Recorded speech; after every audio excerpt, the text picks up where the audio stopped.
किया कारेंस क्लाविस। एक special video है ये, पता है क्यों? क्योंकि ये स्पेशल वेरिएंट है। This is the HTK plus, one of the most value for money variant होने वाला है ये इस गाड़ी का। और उसकी सबसे खास बात पता क्या है? ये एक लौता वेरिएंट है जिसमें आपको डीजल ऑटोमेटिक मिलता है। ये एक लौता वेरिएंट है जिसमें आपको चार ऑप्शंस मिल जाती हैं पेट्रोल और ऑटोमेटिक में चूज़ करने के लिए, पेट्रोल और डीजल में, मैनुअल और ऑटोमेटिक में। तो दैट्स अ ग्रेट थिंग, क्योंकि इसी वेरिएंट में सिर्फ एक लौता यही वेरिएंट है जिसमें आपको diesel automatic, diesel manual, petrol automatic मिलता है। सो आज की इस वीडियो में डिटेल में समझेंगे HTK प्लस को। वीडियो के अंत तक जरूर देख लेना सारी इन्फॉर्मेशन के लिए। ड्राइव रिव्यू देखना चाहते हैं तो आप हमारी दूसरी वीडियो देख सकते हैं, उसमें आपको प्रॉपर डिटेल ड्राइव रिव्यू भी मिल जाएगा। Hello friends, welcome to the car guide, welcome to Bangalore. मेरा नाम है Rishabh and this is the Kia Carens Clavis HTK plus variant. अब HTK प्लस में ध्यान से सुनना मेरी बात है, कुछ फीचर्स का डिफरेंस तो ऑब्वियसली है टॉप वेरिएंट का कंपैरेटिवली। जैसे टॉप वेरिएंट में आपको multi functional reflector headlamp setup देखने को मिलता है LEDs में, बट यहाँ पर आपको हेलोजन सेटअप मिलेगा और प्रोजेक्टर में। हालांकि दिखने में बुरा नहीं लग रहा, ये LED होता और अच्छा लगता है, बट प्रोजेक्टर यूजुअली क्या होता है मिडिल वेरिएंट्स, लोअर वेरिएंट्स में जब कंपनी देती है ना तो अच्छा नहीं लगता, लेकिन इसमें अच्छा लग रहा है। बल्ब सेटअप आपको मिलेगा for the indicator, LED DRLs मिल जाते हैं। इससे लोअर वेरिएंट लोगे तो क्रोम स्ट्रिप मिलेगी। अपर वेरिएंट्स में भी LED ही रहने वाले हैं DRLs, लेकिन इंटीग्रेटेड इंडिकेटर आ जाते हैं इसमें। लेकिन HTK प्लस में आपको अलग से मिलता है, यहाँ पर इंडिकेटर नहीं है। फीचर्स की और बात करें तो फ्रंट पार्किंग सेंसर्स इस वेरिएंट से मिलने शुरू हो जाते हैं। हालांकि 360 डिग्री कैमरा चाहिए तो वो आपको HTX से मिलते हैं। बट इंटरेस्टिंग बात यह है कि आपको HTK प्लस में भी काफ़ी कुछ मिल जाता है, जैसे कि जो सेटअप मैंने आपको पूरा बता दिया, front parking sensors, skid plate का डिज़ाइन आपको स्पोर्टी देखने को मिलेगा। ADAS कैमरा नहीं है, ध्यान रखें, लेकिन रूफ रेल्स मिल जाते हैं। वैसे तो आप जानते हैं कि डायमेंशंस किया कारेंस वाली हैं, बिकॉज प्लेटफॉर्म तो देखो वही है ना, लेकिन आपको पता होना ज़रूरी है कि इसका कंपैरिजन कैसे किया जाए। तो कंपैरिजन के लिए XUV700 से थोड़ा सा कंपेयर कर देते हैं। ऐसा करते हैं बड़ी गाड़ी टाटा हैरियर के साथ भी या सफारी के साथ कंपेयर करते हैं। XUV700, safari and the Kia Carens क्लाविस। Dimension point से आपको आइडिया होना बहुत ज़्यादा ज़रूरी है, हालांकि उनसे कम प्राइस भी आएगी। बट एनीवेज बात करते हैं फीचर्स की, तो व्हील्स का डिज़ाइन कम्प्लीटली चेंज आपको देखने को मिलेगा इस पर्टिकुलर वेरिएंट में, जहाँ पर HTK प्लस में आपको जो 16 इंचेस के व्हील्स मिलते हैं। एंड ये प्रॉपरली एलॉयज नहीं है, अगर आप ध्यान से देखें तो ये एक व्हील कवर है जो कि स्टील व्हील के ऊपर दिए। ये स्टाइल्ड व्हील है, दिखने में आपको एलॉयज ही लगेंगे, that's a very good thing. उसके अलावा आपको रूफ रेस मिलते हैं इस वेरिएंट में, क्रोम की बेल्ट लाइन भी प्रॉपर मिलेगी, बॉडी कलर डोर हैंडल्स मिलेंगे, 197 mm का ग्राउंड क्लियरेंस भी मिल जाएगा। 45 लीटर्स का फ्यूल टैंक आपको सारे वेरिएंट्स में रखें, चाहे पेट्रोल डीजल बेस टॉप कोई भी लोगे, फ्यूल टैंक की कैपेसिटी में कोई चेंज नहीं है। इलेक्ट्रिकल एडजस्टेबल आपको ORVMs मिल जाते हैं with LED turn indicators. However again 360 degree camera नहीं है, तो इनको आप स्टैंडर्ड की तरह ही यूज़ करोगे। अब 2025 की गाड़ी है तो कनेक्टेड टेल लैंप्स कैसे ना हो, इस वेरिएंट में आपको मिलेंगे। लोअर वेरिएंट्स लोगे तो कनेक्टेड नहीं, थोड़े डिफरेंट होंगे। ये star map LED tail lamps आपको इसी वेरिएंट में मिलते हैं। स्पॉयलर है, हाई स्टॉप लैम्प है, साथ में आपको मिल जाता है इसका shark fin antenna. Boot space अभी थोड़ी मैसी ज़रूर हो रही है, लेकिन ध्यान से देखेंगे तो आपको काफ़ी ज़्यादा स्पेस यहाँ मिल जाती है। 700 लीटर से ज़्यादा बड़े बैग्स रखो, डॉग है, पेट है, आराम से घूम सकता है, कोई टेंशन नहीं। अगर आप इन सीट्स को फोल्ड कर देंगे तो यहाँ पर 216 लीटर्स की बूट स्पेस है, तब भी स्मॉल यानी कि कैबिन बैग 3 आ जाते हैं।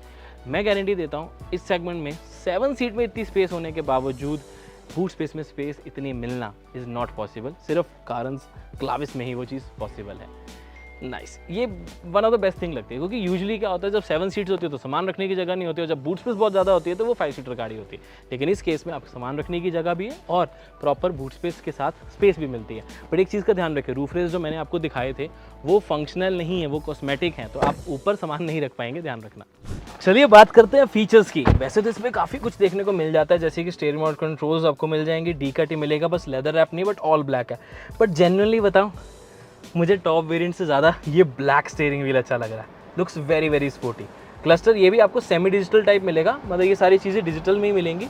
और बीच में भी आपको एक MID मिल जाती है, यानी कि मल्टी इन्फॉर्मेशन डिस्प्ले, जिस पे सारी चीज़ें आती है कि डोर कौन सा है, रेंज, डोर कौन सा खुला है, कौन सा बंद है, फिर रेंज कितनी रहेगी, टेम्परेचर, किलोमीटर्स कितने टोटल चल गए, वो सारी इन्फॉर्मेशन। 8 इंचेस की स्क्रीन थोड़ी छोटी लग रही है, बट इस वेरिएंट के हिसाब से ठीक है, मतलब प्राइस भी तो कम है। फिर वायरलेस एंड्रॉइड एप्पल कारप्ले भी मिलेगा, AC कंट्रोल सारे यहाँ पर मिल जाएंगे, ऑटोमेटिक AC है, फ्रंट पार्किंग सेंसर्स ऑफ करने के लिए, हिल डिसेंट, ड्राइव मोड, क्योंकि ये ऑटोमेटिक वेरिएंट है, और उसके साथ साथ आपको थोड़ी सी स्पेस यहाँ मिल जाती है। इलेक्ट्रिक पार्किंग ब्रेक अगेन, क्योंकि ऑटोमेटिक वेरिएंट है। ऊपर आपको मैनुअल IRVM ऑफर किया जाता है, बाकी सनग्लास होल्डर वगैरह है। सनरूफ इस वेरिएंट में नहीं है, इस चीज़ का ध्यान जरूर रखें, बिकॉज सनरूफ HTK ऑप्शनल में मिलती है, फिर X में, फिर X प्लस में है। और डीजल में तो पैनोरामिक है ही नहीं, जैसे मैंने बताया आपको। बट आई पर्सनली बिलीव काफ़ी कुछ मिल जाता है। 6 एयर बैग्स है, 6 स्पीकर सिस्टम है, ABS CVT reverse parking sensors, vehicle stability management control, hill hold hill descent भी मिलेगा आपको। ऑटोमेटिक वेरिएंट है तो ड्राइव मोड्स भी मिल जाते हैं, ट्रिप्ट्रॉनिक्स भी है बट पैडल शिफ्टर्स नहीं है, ध्यान रखें। But this black steering looks very very dark and nice. I like this steering, honestly black बहुत प्यारा लग रहा है। एंड ये भी आपको काइंड या तो देखा जाए तो 2 स्पोक है बट 4 स्पोक भी कहना गलत नहीं होगा इसको। किया का ये सिमेट्रिक लोगो भी बहुत सही लग रहा है। पुश स्टार्ट स्टॉप बटन भी आपको इस वेरिएंट में मिलेगा। एंड उसके अलावा क्या मिलता है, वायरलेस चार्जर नहीं है, ध्यान जरूर रखें, छोटी छोटी चीज़ों का ही फ़र्क है, ज़्यादा नहीं। तो एक बार ऐसा करता हूँ HTK प्लस की पूरी लिस्ट लगा देता हूँ कि क्या क्या आपको मिलता है। इंटीरियर में आपको प्रॉपर आर्मरेस्ट विद स्टोरेज भी मिलेगी एंड साथ में ट्रे भी मिल जाती है, स्पेस भी काफ़ी नीचे तक है वैसे। एंड साथ में जो सीट्स देख पा रहे हैं ये आपको फैब्रिक और लेदर एट का मिक्सचर देखने को मिलेगा। ऑल ब्लैक है, गंदी जल्दी नहीं होने वाली, ये एडवांटेज है। बट हाँ ऑब्वियसली टॉप वेरिएंट का जो इंटीरियर है ज़्यादा प्रीमियम और स्पेशियस प्रोवाइड कराता है लुक, तो आपको रूमीनेस सी उसमें ज़्यादा फील होगी। बट हाँ इसका एक अपने में फ़ायदा, इसमें गर्मी कम लगती है लेकिन उसमें वेंटिलेटेड सीट्स हैं।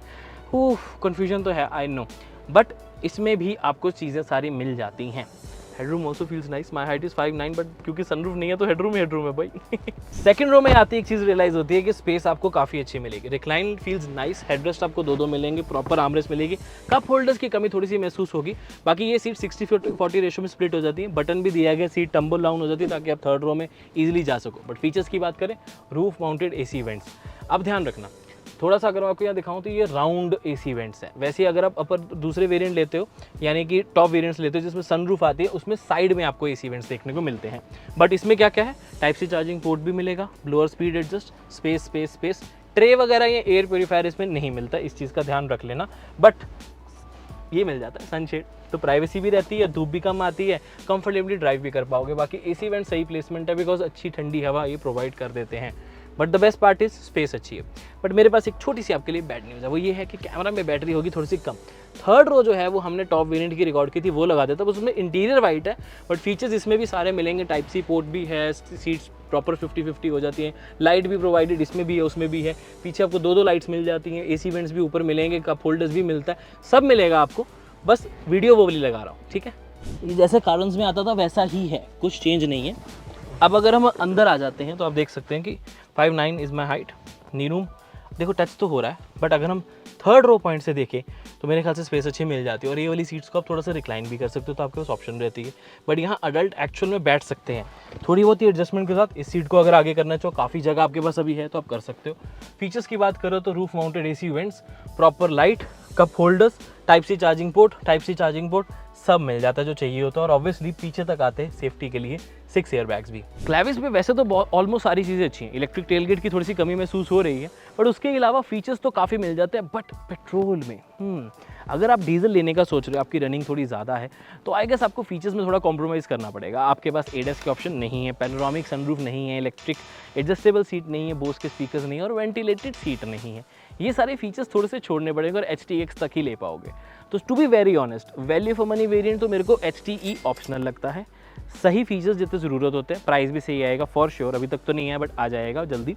तो मैं मतलब इतना तो किया को और ऑटोमोबाइल इंडस्ट्री को जानता हूँ कि HTE ऑप्शनल बहुत ही अच्छे प्राइस पर आएगा।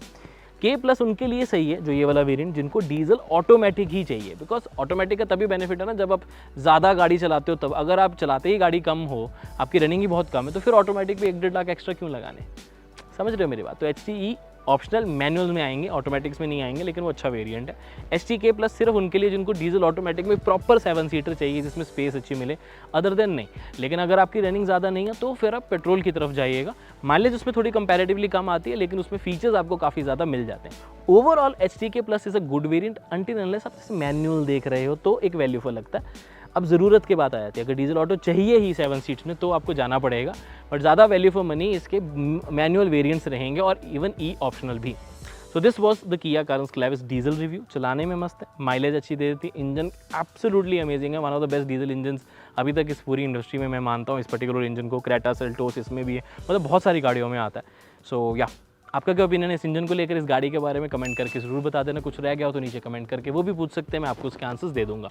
This was everything. मैं मिलता हूँ आपसे अगली वीडियो में। Until then drive safe, take care, love you guys, bye bye.